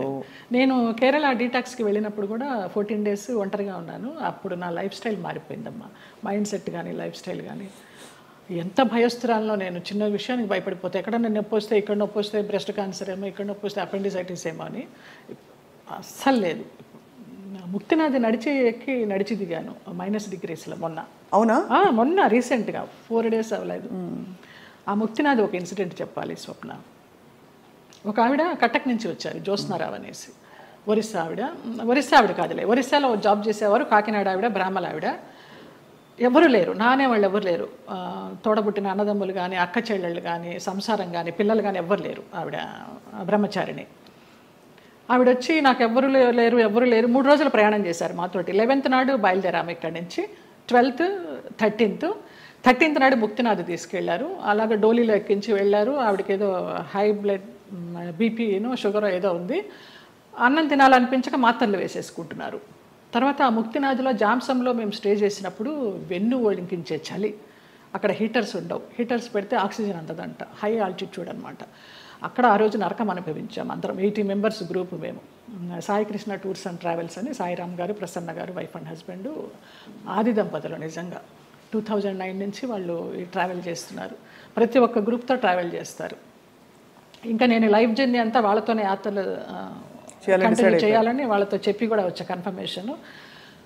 ఆవిడ ముక్తినాథ్ని దర్శించుకొని, సాయిరామ్ గారు మేము వెళ్ళే రోజు ముందర రోజు నైట్ హోటల్లో డిన్నర్కి గ్యాదర్ అయినప్పుడు చెప్తారు, అమ్మ ఇలా ఉంటుంది అక్కడ సిచ్యువేషను, స్నానాలు చేయకండి, 108 జలధారలు ఉంటాయి, స్నానాలు చేయకండి, -degrees ఉంటాయి, నెత్తి నీళ్లు చల్లుకుంటే చాలు, మనకి ముక్తినాథుడి దర్శనం కావాలి, మీరు ఆయన్ని చూడడం కాదు ముఖ్యం, ఆయన మిమ్మల్ని చూడడం ముఖ్యమని చాలా చక్కగా వివరించి ఆవిడని అడిగారు, అమ్మ మీ పరిస్థితి ఇలా ఉంది, వస్తారా, రాలేకపోతే రూమ్లో ఉండండి, భోజనం ఏర్పాట్లన్నీ చేసి మీకు ఒక మనిషిని పెట్టి నేను వెళ్తాను. లేదు సాయిరామ్, నాకు ఆ ముక్తినాథుడిని చూడాలి, నా ఒకే ఒక కోరిక అన్నారమ్మ. వచ్చారు, ముక్తినాథుడిని చూశారు. మర్నాడు అందరం బయలుదేరి బస్సుల్లో పోక్రా రిటర్న్ రావాలి. కార్లోనే స్పాట్ డెడ్ అమ్మ ఆవిడ. ముక్తినాథుడు అన్నందుకు ముక్తి, మోక్షం. ఎంత అదృష్టవంతరాలు, ఎవరు లేరని 80 మందితో ప్రయాణం చేసి 3 రోజులు ముక్తినాథుని చూసి 4వ రోజు పోయింది. అసలు అద్భుతమైన సంఘటన అయితే నాకు, నేను మర్చిపోలేను ఈ యాత్రలో. ఆవిడ చనిపోయినప్పుడు ఎంత ప్రేతకళగా ఉందో, చితి మీద పెడితే అక్కడే ఎవరో కజిన్ నెంబర్ దొరికింది, ఫోన్లో అడిగితే మేము రాలేమండి, అంత దూరం మీరు చేసేయండి అని ఈయనకు అథారిటీ ఇచ్చేశారు సాయిరామ్ గారికి. అక్కడ ఆర్మీ సహాయంతో ఆయన మన హిందూ సాంప్రదాయంలో ఆమెకి దహన సంస్కారాలు చేస్తే, చితి మీద పెట్టినప్పుడు ఆవిడకి ఫోటో తీస్తే ఎంత చిద్విలాసంగా ఉందో తెలుసా అమ్మ ఆవిడ ముఖం. చనిపోయినప్పుడు ఈ 4 బయటకు వచ్చేసి కళ్ళు తేలేసి ఉన్న మనిషి హాయిగా అలా ఉంది. అసలు అది జన్మలో మర్చిపోలేను. అంతకుముందు రోజు అడిగారు, ఎవరికి ముక్తి కావాలంటే 2 చేతులు ఎత్తా నేను, ఏం మీకు లగేజ్ లేదా అని అడిగారు. నాకు ఏ లగేజ్ లేదన్నాను. అంటే వెనకాల బంధాలు లేవా అనేసి. మీరు అనుకుంటే కాదు దేవుడు అనుకోవాలి, ఆయన ఎవరికి ఇవ్వాలో వాడికే ఇస్తారు అనేసి. అలాగా ఆవిడ అదొక అద్భుతమైన సంఘటన. ఆనందించాం, ఆవిడ పోయినందుకు బాధపడలేదు. ఎంత అదృష్టవంతరాలు, ఎంత చక్కని అనాయాసన మరణం అంటారు కదా, అలా. కార్లన్నీ ఆగినా ఏంటనంటే పోయారు. అంటే భగవద్ దర్శనం అయిందా అని చాలా మందిని అడుగుతాం. ఇంతకంటే నిదర్శనాలు ఏముంటాయి? మోక్షం, ముక్తినాథుడు. మా వాళ్ళందరూ, మా మామ కొడుకులందరూ ఆ -degreesలో 108 జలధారాల్లో స్నానం చేశారు. ఒక్కొక్క జలధార నుంచి ఇంకొక జలధార వెళ్తుంటే వాళ్ళకి బ్రెయిన్ పనిచేయడంలా ఫ్రీజ్ అయిపోతుంది, అలా చేశారు. నేను ఆ 108లో చల్లుకోవడానికి అరగంట పట్టింది, ఈ చెయ్యి పనిచేయాల 1 గంట, బ్లడ్ క్లాట్ అయిపోయి. అంత చలి, -degrees. అది అంత కష్టతరమైన ప్రయాణం. ఎంత చక్కగా వెళ్ళొచ్చామో వారి ఆధ్వర్యంలో. ఈ సందర్భంగా ఆ దంపతులకు పాదాభివందనాలు. ఆ ప్లేసెస్లో నిజంగానే ఒక మహిమ ఉంటుంది కదా జయలలిత గారు. ఎందుకంటే మీరు ఇంత జీవితం చూసి భగవత్ స్పర్శ ఎక్కడ ఎందుగలడు అందులేడని సందేహం వలదు అని అంటారు కదా, అలాగా భగవంతుడు అన్ని చోట్ల ఉన్నాడు సర్వాంతర్యామి అంటూ కూడా మనం కొన్ని ప్లేసెస్కి ప్రత్యేకంగా వెళ్ళడానికి కారణం ఏంటంటే వాళ్ళు నడయాడిన ప్లేసులు అవి అని చెప్తారు. ఇప్పుడు నైమిసారణ్యం ఎంతమంది మునులు మహానుభావులు తపస్సు చేశారు. అక్కడికి వెళ్ళంగానే మనకు ఆ వైబ్స్, కొన్ని గుళ్ళకి వెళ్తే మామూలుగా దండం పెట్టుకుని వచ్చేస్తాం, కానీ అదే మనం తిరుమల వెళ్ళినప్పుడు ఆ వెంకటేశ్వర స్వామి చూస్తుంటే మనకు తెలియకుండానే ఆనంద బాష్పాలు కారిపోతాయి. ముక్తినాథుడి దగ్గర కూడా అలాగే కారిపోయినాయి నాకు. మన దేవుళ్ళ రూపాలు ఉండవు, ఏముండవు, వాళ్ళు నేపాల్ పద్ధతిలో తయారు చేస్తారు, అలా ఉన్నా కూడా వైబ్స్ ఉన్నాయమ్మా. అంతే, వాళ్ళు నడయాడిన ప్రదేశం. జనక్పూర్ వెళ్ళాము, సీతారాములు నడయాడిన ప్లేసు, వాళ్ళ కళ్యాణమైన ప్లేసు. చాలామంది మా గ్రూప్లో అక్కడికి వెళ్ళి దండలు మార్చుకున్నారు, మళ్ళీ సీతారాముల కళ్యాణం లాగా. అలాంటి వైబ్స్ ఉన్నాయి, అందుకే వెళ్ళాలి. ఇంట్లో కూర్చున్న భగవంతుడు దర్శనం ఇస్తాడు, అది వేరే విషయం. వాళ్ళు నడయాడిన ఆ పుణ్యభూమిలో నడిస్తే ఆ పాదధూళి మనకి కొంచెం పుణ్యం ఇస్తుందని. రెండోది మీరు అన్నట్టు ఆ ప్లేస్కి వెళ్ళిపోయాక మనం నేను ఫలానా, నేను స్వప్న, నేను జయలలిత, నేను సో అండ్ సో అన్నీ మర్చిపోయి, నేను జ్యోత్స్న మర్చిపోయి కేవలం ఒక అంకిత భావంతో ఒక డిజాల్వ్డ్ స్టేట్లో వెళ్తాం. అంతే, అది కూడా ఒక సర్వస్వ శరణాగతి అయిపోయి నువ్వు తీసుకొచ్చావు, నువ్వే చూసుకో శరణాగతి, అంతే. అందులో కూడా చాలా అద్భుతాలు మన లోపల జరుగుతాయి. అద్భుతాలు అంటే మన అహంకారం కరగడం అన్నీ కదా, మనకి తెలియకుండానే అది ఉద్వేగం అది అంతా వచ్చేస్తుందమ్మా. అది నేను సంజయ్తో అదే అన్నాను. సంజయ్ కదా ఇంటర్వ్యూ ఏర్పాటు చేసింది, సంజయ్ కిషోర్. నాకు గుంటూరులో చిన్నప్పటి నుంచి వాడు నన్ను కొట్టేవాడు. వాడు కొడుతుంటే నేను పరిగెత్తేదాన్ని. వాళ్ళ ఇల్లు పెద్ద ఇల్లు గుంటూరులో, పెద్ద పెద్ద ఇల్లు. కొడుతుంటే పరిగెత్తేదాన్ని, తర్వాత వాడిని ఎత్తుకునేదాన్ని. వాడు ఈ రోజున ఇంత గొప్పవాడైనాడంటే చాలా సంతోషము. చాలా పద్ధతైన మనిషి. ఎంత పద్ధతైన మనిషి. వాళ్ళ ఇంట్లో వాళ్ళ అమ్మగారు నాకు పెద్దక్కలాగా, పాపాయి పాపాయి అంటే ఆవిడ. నా అభివృద్ధికి ఆవిడ సంతోషిస్తుంది. నా సొంత వాళ్ళు కూడా సంతోషిస్తారో సంతోషించరు, కానీ ఆవిడ అంత సంతోషిస్తుంది, అంత బ్లెస్ చేస్తుంది ఆవిడ. నువ్వు బాగుండాలి, నువ్వు బాగుంటే మేము బాగుంటాం అనేసి. లేదు, మీరు మీరు బాగుంటారు, మీ చుట్టూ ఉండేవాళ్ళు అంటే మీకు భగవద్ రక్షణ ఉందని క్లియర్గా ప్రూవ్ అయిందమ్మా. నాకు చాలా ఈ యాత్ర తర్వాత నాకు భగవదానుగ్రహం మెండుగా ఉందని చాలా నమ్మకం వచ్చింది నిజంగా. ఇంకా అసలు ఏమూలో ఉన్న భయం కాస్త పటాపంచలైపోయింది, ఏం లేదు. మీ జీవితంలో కీలక పాత్ర పోషించిన వ్యక్తులు గుమ్మడి గారు ఒకరు. ఇది గతంలో లోగడ మీడియా వాళ్ళు చాలా సందర్భాల్లో అడిగారు, రకరకాలుగా లింకప్లు రాశారు మీకు వారికి. అసలు అంత లింకప్ చేయాల్సిన అవసరం ఎందుకు వచ్చింది? అంటే మీరు కేవలం వెళ్ళి ఇప్పుడు ఒక మనిషి ఇంకో మనిషి సేవ చేయొచ్చు, చూసుకోవచ్చును, స్త్రీ పురుషులు కావడంతో అలా రాశారు. ఏ స్త్రీ పురుషులు అయినా వయసు భేదం లేదమ్మా. నా తండ్రి వయసు ఆయనకి. మేము సినిమాలన్నీ మానేసుకొని పొద్దునైతే ఆయన ఫోన్ చేసి, నా గొంతు పొద్దున్నే కొంచెం మగవాడి వాయిస్ లాగా ఉంటుంది, పొద్దున్న లేవగానే ఫోన్ చేస్తే బాచి అనేవారు. బాచి అనుకోండి, బాచి లిఫ్ట్ చేశాడు. బాచి కాదండి నేనే జయమ్మ అంటే, జయమ్మ నీ గొంతు ఏంటి అలా ఉంది, మంచు మార్గ గొంతులాగా ఉంది. ఇంకొక ఎవరినో పోల్చేవారు అనమాట. ఏం చేస్తున్నావు ఇవాళ, ఏం తీసుకొస్తున్నావు వంట, అలాగా ఆయన్ని మేము అభిమానించి మహామహులు. వాళ్ళ సేవ చేసుకోవడానికి పూర్వజన్మ సుకృతం ఉండాలి నిజంగా. తల్లిదండ్రి లేరు, వాళ్ళ ప్లేసుల్లో వాళ్ళని ఊహించుకొని, ఆ లెజెండ్స్ వాళ్ళు చేసిన క్యారెక్టర్స్ ఊహించుకొని మనకి ఇంత గొప్ప అవకాశం వచ్చిందే, వారితో కూర్చుని భోంచేసేయడం కానీ, వారితో కూర్చుని పేకాడడం కానీ, వారితో కూర్చుని వైన్ తీసుకోవడం కానీ. నా కోసం సులా అని ఒక వైన్ బాటిల్ తెప్పించేవారు రోజు 800 పెట్టి, ఇది నీకే, ఇది జయమ్మకే, వేరే ఎవరు ముట్టుకోవద్దనేసి. అంత అభిమానంగా కొన్ని సంవత్సరాలు, ఒక 4-5 సంవత్సరాలు జర్నీ చేశాము. ఇప్పుడు అటు నుంచి వెళితే నాకు ఆ ఇల్లు చూస్తే మాత్రం ఏడుపు వస్తుంది. అవును, మీరు చెప్పారు. అంత మంచి. ఆయన కుటుంబ సభ్యులు ఎవరు లేరా ఆ టైం? ఉన్నారు, ఎందుకు లేరు. ఆయన కూతుళ్ళు, బిడ్డలు, కొడుకులు. ఒక కొడుకు US లో ఉండేవాడు, ఒక కొడుకు చెన్నైలో. వాళ్ళెవరూ సరిగ్గా చూసేవారు కదా. నా ఫోన్ నుంచి నేను ISD చేసి ఇచ్చేదాన్నమ్మా ఆయనకి మాట్లాడడానికి. కొడుకు పుట్టినరోజు అంటే విష్ చేయడానికి కానీ, లేకపోతే ఆయనకి ఏదైనా బాగాలేకపోతే చెప్పడానికి కానీ. ఎప్పుడైనా వాళ్ళందరూ మిమ్మల్ని, ఆడపిల్లలు వచ్చేవారు. ఇక్కడ సాంబమ్మ అని ఒక ఆవిడ ఉండేది, ఆవిడ వచ్చి చూసిపోతూ ఉండేది. శారద బెంగళూరులో ఉండేది, ఇప్పుడు ఇక్కడే షిఫ్ట్ అయిపోయింది. విజయమ్మ చెన్నైలో ఉంటుంది, ఇంకొక చిన్నమ్మ అమెరికాలో ఉంటుంది, ఒక ఆవిడ క్యాన్సర్తో పోయింది. ఫోన్లు చేస్తూ ఉంటారు, కానీ లాస్ట్లో ఆయనకి ఒంట్లో బాగాలేనప్పుడు ఆయన పక్కన అంబులెన్స్లో కూర్చుని హాస్పిటల్లో జాయిన్ చేసింది నేనే. ఇంకా ఆయనకి వెంటిలేషన్ తీస్తారనగా జయ ఇట్రా అనేసి నన్ను ఇట్లా గుండెల మీద పడుకోబెట్టుకున్నారు, పోయినారు. ఫస్ట్ పోయిందని తెలిసింది కూడా నాకే. మీకే? పోయినప్పుడు ఇంకా నేను బయటకు వచ్చేసాను. ఇంకా ఆ తెల్లవారుజాము నుంచి వాళ్ళ పిల్లలు రావడం, అది అక్కినేని నాగేశ్వరరావు గారు అన్నారు, ఆయన పోయిన తర్వాత అక్కడ నుంచుని ఉంటే పిల్లలందరినీ పలకరిస్తూ నా భుజం తట్టి నీకు చాలా లోటు గుమ్మడి గారు పోవడం అన్నారు. నమస్కారం. మహానుభావులు వాళ్ళంతా అంతే. No comments. అంతకంటే అంటే ప్రపంచం అలా ఉందండి ఇప్పుడు. అలా ఉంది. ఒక మనిషికి మధ్య ఏదో ఒక ఎంత విచిత్రమైన అనుబంధం అండి. మీరు నిజంగా ఏమీ ఆశించలేదు. ఎవరికైనా వండి పెట్టాలంటే ఇంకో కొంచెం తక్కువ వయసు వాళ్ళు దొరకరా చెప్పండి. ఏదో ఒక ఆత్మీయత కలిగి కదా మీరు. అంతే. ఆ టైం, ఆ పీరియడ్ ఆయనతో మేము గడపాలి అంతే. ఆయన క్లబ్కి వెళ్ళడం కూడా మానేశారు మేము పరిచయం అయిన తర్వాత. ఇంకెందుకు నా క్లబ్, హాయిగా ఇక్కడే కూర్చుందామనేవారు. అక్కడ బాగా ఆయనతోటి చాలా ఆ టైము మళ్ళీ తిరిగి రాదు. కానీ అందరినీ పోగొట్టుకున్నారనే బాధ అండి. నేను అందరూ వెళ్ళిపోయారు కదా. శరత్ బాబు గారు వెళ్ళిపోయారు, గుమ్మడి గారు. ఆ బంధం ఎలాంటి బంధం అని అడిగి కదా, తండ్రి కూతుర్ల బంధం అవ్వచ్చు, గురు శిష్యుల బంధం అవ్వచ్చు. మీ ఆత్మకి బాగా అంటే ఒక విధమైన సొలేస్ ఇచ్చే వ్యక్తులందరూ దూరం అయ్యారు కదండి. వాళ్ళు దూరం అవుతుంటే భగవంతుడి దగ్గర అవుతున్నాడు. వాళ్ళు దూరం కాకుండా ఉంటే భగవంతుడిని పెద్ద పట్టించుకునేదాన్ని కాదేమో. వీళ్ళందరూ ఉన్నారు కదా నాకు అనేసి. ఏం జరిగినా మన మంచికి. ఇప్పుడు ఎలా మీ దైనందిన జీవితం ఎలా ఉంటుంది? సీరియల్స్ మానేశాను. సినిమాలా రావు పెద్దగా నాకు తెలిసి. ఎందుకు మానేశారు సీరియల్స్? వద్దనుకున్నాను. ప్రేమెంత మధురంలో ఒక బ్యాడ్ ఇన్సిడెంట్, గాయమైంది హృదయానికి. ఏమైంది? ఎవరో పేరు ఊరు లేని ఆర్టిస్టు ఒక అమ్మాయి ఎంటర్ అయింది ఒక 6 months బ్యాక్. నేను మానేసే ముందర 3 సంవత్సరాలు అంత చక్కగా బాండింగ్ తోటి నిజంగా తల్లి కొడుకుల్లాగానే నేను, శ్రీరామ్ కానీ అందులో చేసిన వాళ్ళందరూ కానీ అలాగే క్యారెక్టర్ పరంగా మేము యాక్ట్ చేయలేదు, అసలు జీవించాం మేము. గ్లిజరిన్ కూడా వేసుకునే వాళ్ళం కాదు ఏడుపు సీన్లు ఉంటే. ఆ అమ్మాయి వచ్చి కొంచెం యారగెన్స్ అంతా చూపించడము, మర్యాద లేకపోవడం సీనియర్స్కి.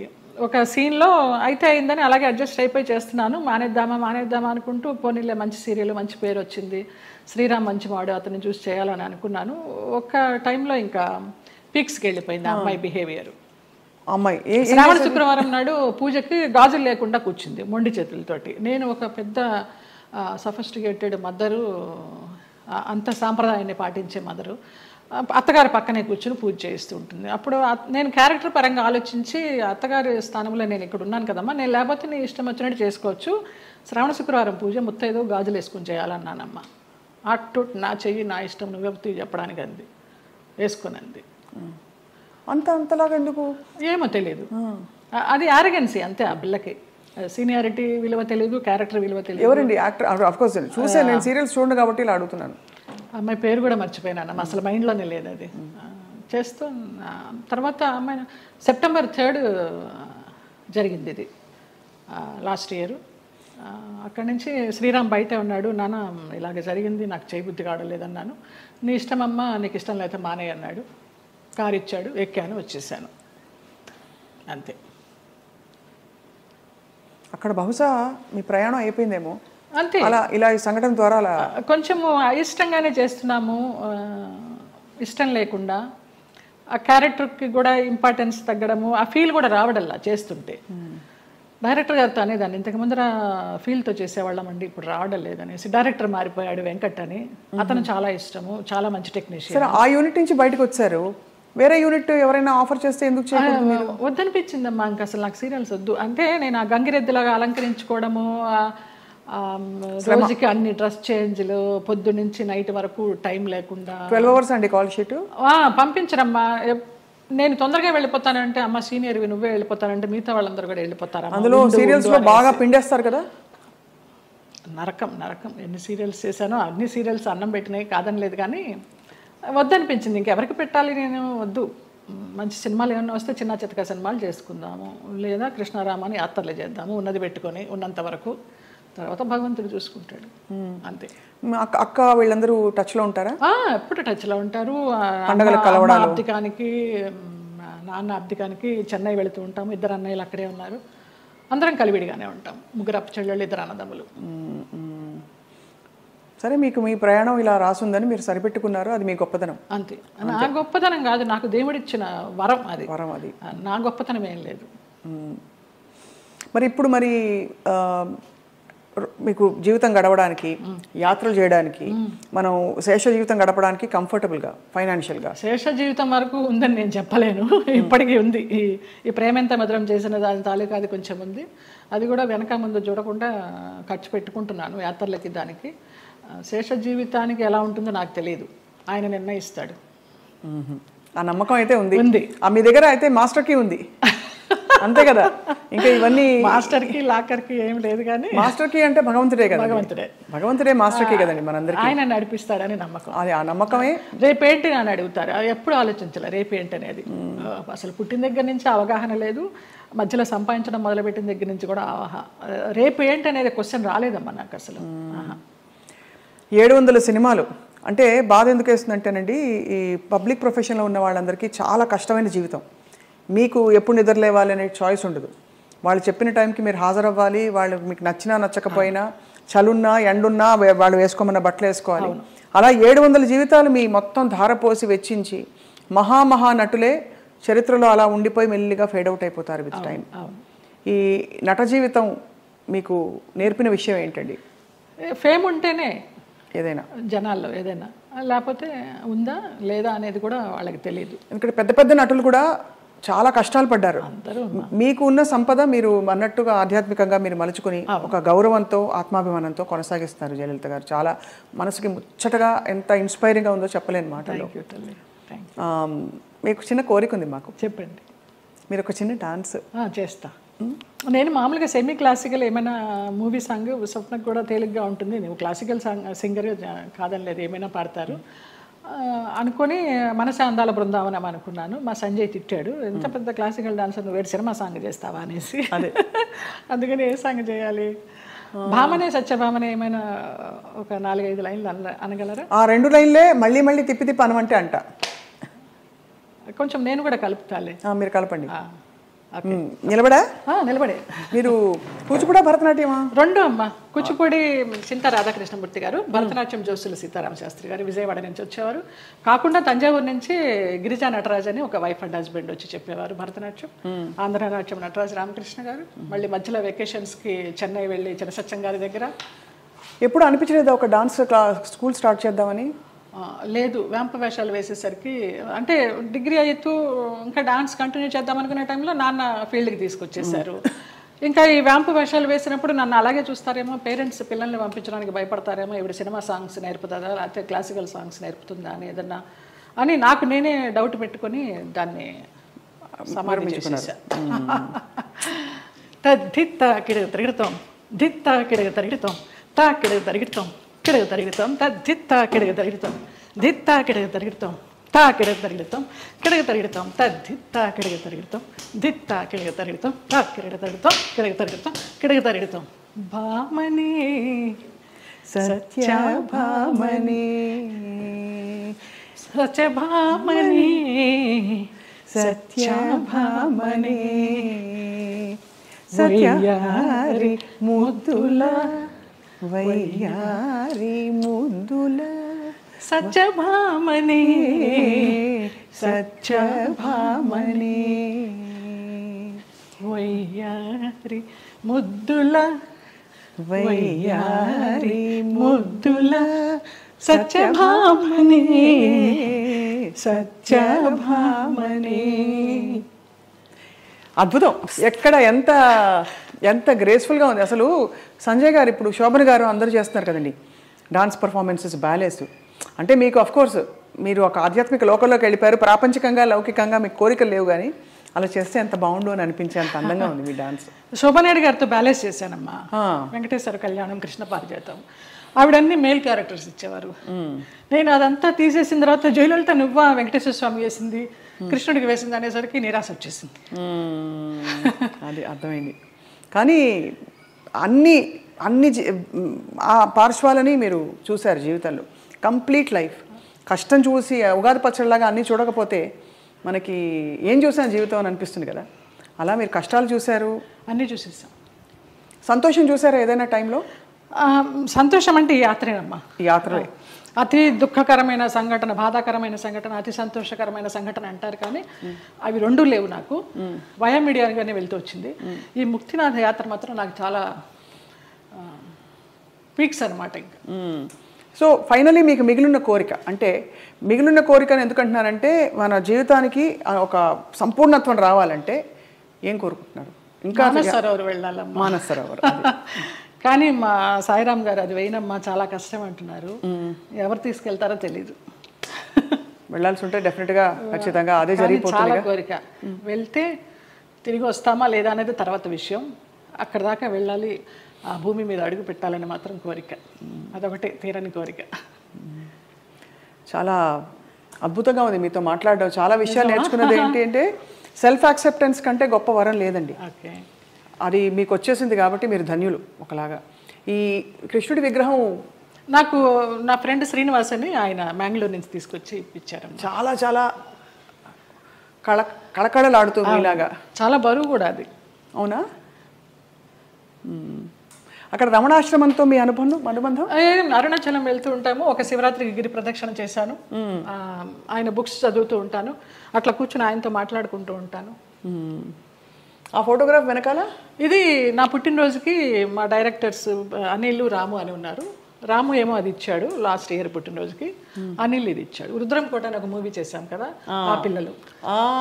రుద్రమకోట మొన్న లేటెస్ట్ మీది. అవును, అవును. చాలా పెద్ద ఒక పవర్ఫుల్ క్యారెక్టర్ కానీ సినిమా పవర్ఫుల్గా వెళ్ళలేదు, ఆడలేదు. ఓటీటీ కూడా ఇంకా లేట్ అవుతూ ఉంది. మీరు చాలా చాలా వ్యక్తిగత విషయాలు కూడా ఇవాళ మాతో పంచుకుని చాలామందిని ఇన్స్పైర్ చేశారు జయలలిత గారు. థ్యాంక్స్ అమ్మా. మీకు ధన్యవాదాలు. అయ్యో మీకు కూడా. Always you will be in our hearts. God bless you. Thank you అండి. నమస్కారం.